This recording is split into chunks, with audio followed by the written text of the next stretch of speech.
नाशिक जिल्ह्यातील महत्त्वाच्या निफाड भागातील ज्यांना समाजामध्ये मोठं स्थान आहे आणि सहकार नेते म्हणून ज्यांची ओळख आहे असे रमेशचंद्र घुगेजी, खंडरावांजी आणि जवळपास त्यांच्या मागे हजारो कार्यकर्त्यांचा पाठिंबा आहे। या सर्वांनी आज काँग्रेस पक्षातनं भारतीय जनता पार्टीमध्ये पक्षप्रवेश केला आहे। पक्षप्रवेश करताना रमेशचंद्र घुगे यांनी सांगितलं, जेव्हा माझी चर्चा झाली, आमचे महामंत्री विजय चौधरी, विक्रांत पाटील, आमच्या माधवीताई नाईक, शंकरराव वाघ आमचे जिल्हाध्यक्ष यांची चर्चा आली। त्या चर्चेच्या वेळी त्यांनी हे सांगितलं की का काँग्रेस सोडत आहेत।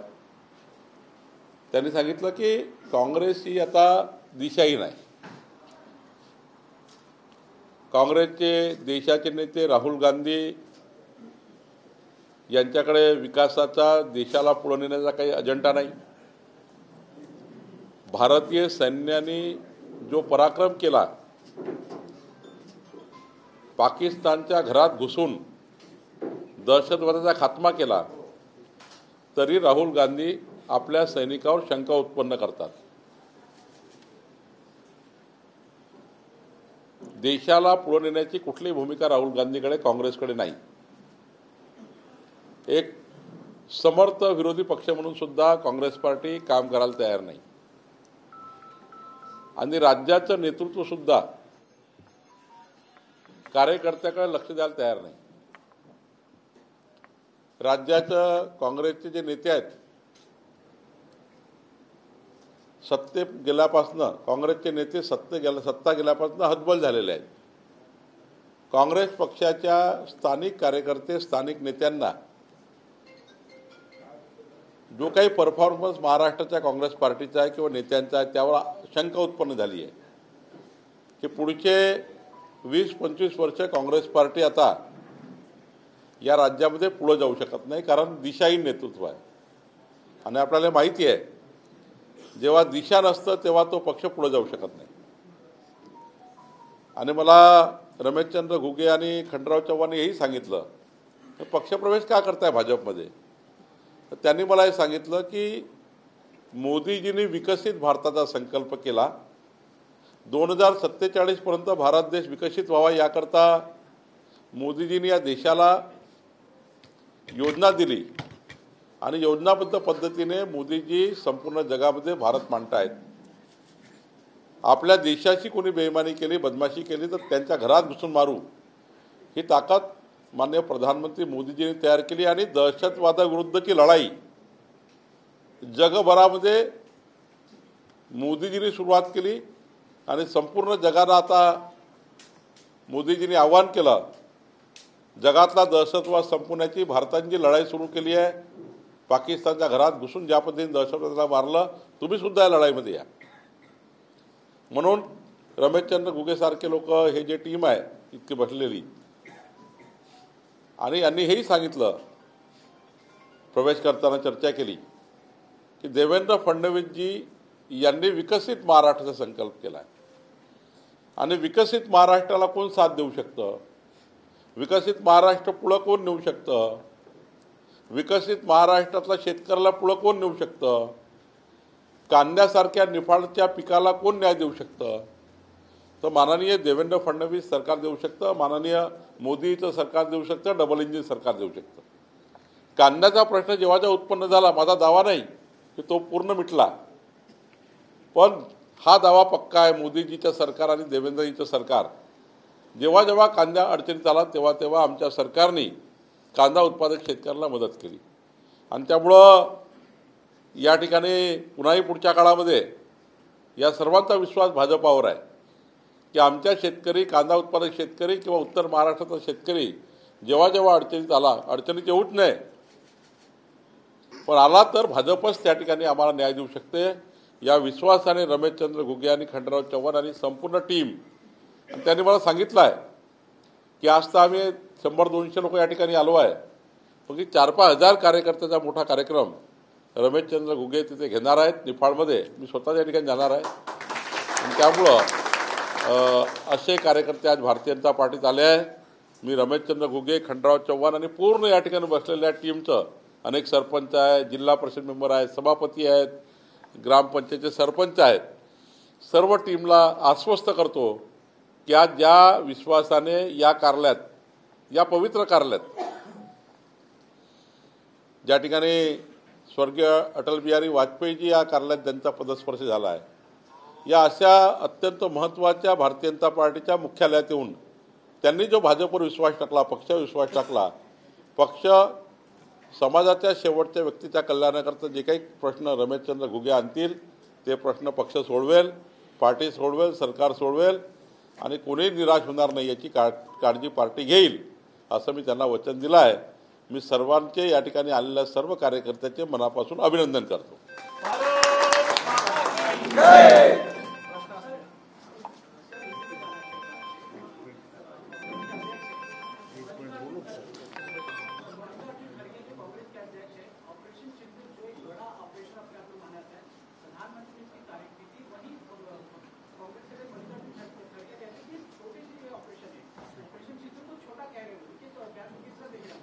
देखिए, आज आप सोच सकते हैं कि जो खरगे जी का बयान आया है इसके खिलाफ एक आक्रोश उठा है. खरगे जी और राहुल गांधी ने जिस प्रकार से ऑपरेशन सिंदूर को और हमारे सैनिकों को प्रश्न चिन्ह उठाए, उसी के ऊपर मेरी चर्चा हुई. कांग्रेस के आज हजारों कार्यकर्ता बीजेपी में आए. वो कहते हैं कि इनके पास कोई दिशा नहीं है देश को आगे लेके जाने की, देश को मजबूत करने की. विकसित भारत की कोई दिशा कांग्रेस पार्टी में नहीं है और कोई सोच भी नहीं रहा है. दिशाहीन पार्टी हो गई. और हमारे सैनिकों ने जिस प्रकार से पाकिस्तान में घुसकर दहशतवादियों का खात्मा करने का जो एक विश्व में सबसे बड़ा अभियान किया, विश्व में सबसे बड़ा जो ऑपरेशन किया, उस ऑपरेशन को वो छोटा ऑपरेशन बताते हैं. तो मुझे लगता है इसके ज़्यादा लज्जास्पद बात कोई नहीं है. लज्जा आनी चाहिए कांग्रेस पार्टी के नेताओं को. और इसी वजह से आज हजारों कार्यकर्ता पार्टी में हैं, यही बात को लेकर. ना देश का नेतृत्व कोई दिशा में है, ना महाराष्ट्र का नेतृत्व कोई दिशा में है. और मोदी जी ने तो पूरे विश्व को ये बोला है कि हमने दहशतवाद के खिलाफ लड़ाई चालू कर दी है, हम दहशतवाद को युद्ध समझेंगे. मोदी जी ने कहा है हमने दहशतवाद के खिलाफ लड़ाई चालू की है और दहशतवाद को युद्ध समझेंगे. पूरा विश्व भी हमारे साथ जुड़ जाए दहशतवाद के खिलाफ, ताकि 2021वीं सदी है, ये सदी में दहशतवाद नाम का नए पीढ़ी को याद ही नहीं रहे दहशतवाद क्या है. ये भूमिका माननीय प्रधानमंत्री ने ली है. और ऐसे में हमारे सैनिकों को आलोचना करना, सैनिकों को छोटा ऑपरेशन बताना, अरे भाई 15 मिनट लगते हैं नाश्ता करने को या खाना खाने को. 15 मिनट खाना खाने को, नाश्ता करने को लगते हैं. उतने मिनट में पाकिस्तान के घर में घुसकर हमारी सेना वापस आ गई 15 मिनट में.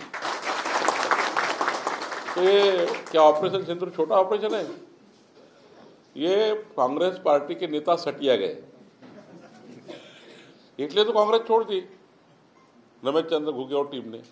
इतना बड़ा उनका प्रस्ताव है निफाड़ एरिया में. तो मुझे लगता है ये इस प्रकार से अगर कांग्रेस का वर्ताव रहेगा तो कांग्रेस पार्टी देश और महाराष्ट्र जीरो हो जाएगी. एक दिन ऐसा आएगा कि कांग्रेस पार्टी को महात्मा गांधी जी ने जो कहा था कांग्रेस को विसर्जित कर देना चाहिए, कांग्रेस पार्टी को विसर्जित कर देना चाहिए, ऐसा महात्मा गांधी ने पंडित जवाहरलाल नेहरू को कहा था. तो वो दिन आ गया है. अभी वो दिन आ गया है कि कांग्रेस पार्टी को विसर्जित करना ही पड़ेगा. एक दिन आ गया है. इस प्रकार से भूमिका कांग्रेस पार्टी ले रही है.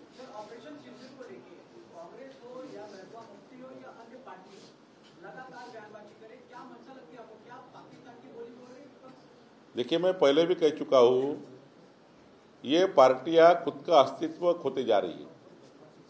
और ऑपरेशन सिंदूर ये कोई पॉलिटिकल नहीं है. मोदी जी ने ऐसा कहा, सेना को खुली छूट है.